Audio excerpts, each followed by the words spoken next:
So the brain changes by nature's design to get you ready to have four fundamental elements that I'm going to name now. And luckily, if you reorder them and rearrange them and spell them in certain ways, it's the Essence of Adolescence is an acronym that actually spells out these four elements. Let's do it.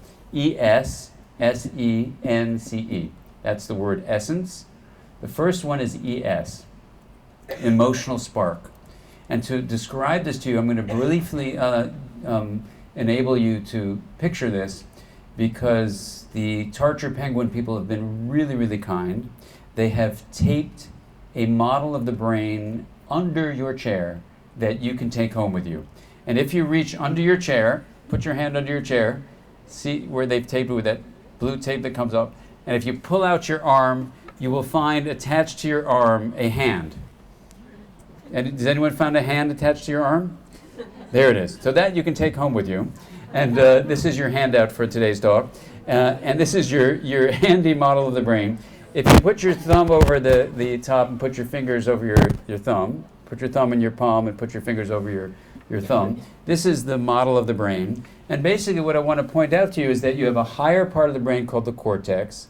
If you lift up your fingers, the lower part of the brain, the limbic area, this thumb area, and the brainstem, are basically the source of our emotions, or rise up from the body to the brainstem and the limbic area, these lower areas. So we'll just call these the lower areas. It turns out that what nature does is make it so that the input from the lower areas to the higher thinking, reasoning part of the cortex, this higher part of your hand model, is much higher. So we're going to name that an emotional spark. And what it means is that, and there's pros and cons to these changes. The pros are that adolescents have a more intense emotional influence on their thinking than earlier in their lives, and often than later in their lives. This emotional spark, of course, gives life passion and energy and vitality. But what's the downside of this emotional spark is it makes life less predictable, because you can become more moody, you don't know how you're going to feel in a given moment. So there is more shift in emotional states because of this emotional spark. Now, the word emotion is really interesting, because the way to think about it is emotion really means evoking motion. So emotion gets you to act. And part of the drive of this emotional spark is to get you to move your body and to get ready to leave home. There's a drive to life that happens during adolescence that's very important to note. The second thing, the SE of this emotional spark, and now social engagement is what the next term is. It turns out that the brain is actually programmed when adolescence hits to push away from parents and move toward peers. So social engagement with peers is a natural part of adolescence. And a lot of parents will say to me they know the day that it began. For example, they'll say, well, I was walking my young child to school, my 12-year-old, and I went to the bus, and usually they give me a big hug and a kiss, and on that day onward, they would just push away from me, as if I didn't exist. Did any of you experience that? And a lot of the adults are going, yeah. And this is the natural way the adolescent brain is creating this readiness to push away. Now, why would adolescents need their peers more than their parents?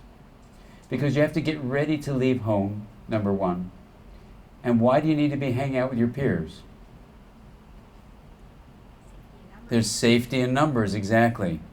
All mammalian species, the adolescents are social creatures, and they hang around with other adolescents because you are safer in groups. Now, membership in a group then is basically equivalent to surviving and not dying. So when an adolescent comes to you and says, I need to buy this jacket, not this one, but I need to buy a certain jacket, or wear certain shoes or whatever, the feeling of life and death about it is about this genetic history that if you are a member of a peer group, you will survive, and otherwise you will die. So it doesn't mean you have to buy the jacket or the shoes, but as a parent it means you can tune into what that feeling is. So that's the social engagement.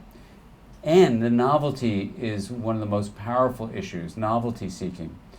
The brain creates a drive toward novelty in a very clever way. Have any of you heard of this neurotransmitter, this chemical called dopamine? Dopamine. Well, dopamine is a really interesting chemical. It does a lot of different things. But one of the major things that it's involved in is something called the reward circuits. And one of the most rewarding kinds of activities that releases dopamine are novel activities. And so what happens in the adolescent brain is the baseline levels of dopamine drop, but the release levels are hugely increased. And what this means is that adolescents, when they're not doing anything, can be really, really bored. So they want to be engaged in something to get their dopamine secreted, but it means that they will be driven to try new things.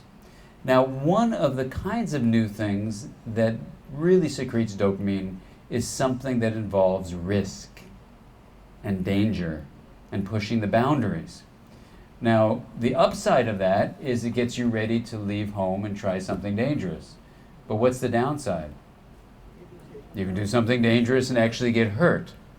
So you can imagine this struggle in the brain about how to get this kid out of the house, right? Because you've got to take risks to get out of the house. This is what you got to realize as a parent, is that if your child is completely risk averse, they're actually going to be having a hard time leaving home.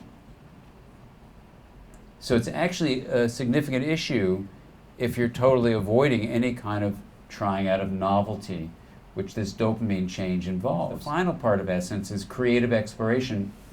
It turns out that when you look at the structure of the brain and how it's changing, the brain is also designed to push away from the world that the adults have created for them. And you know, I used to run a program with some colleagues at UCLA called the Center for Culture, Brain, and Development. So we would study how culture shapes the brain across different societies. And what we were able to show was that, in fact, the way you are taught things, not only by your family and attachment relationships, but by the larger culture, shapes the structure of the brain.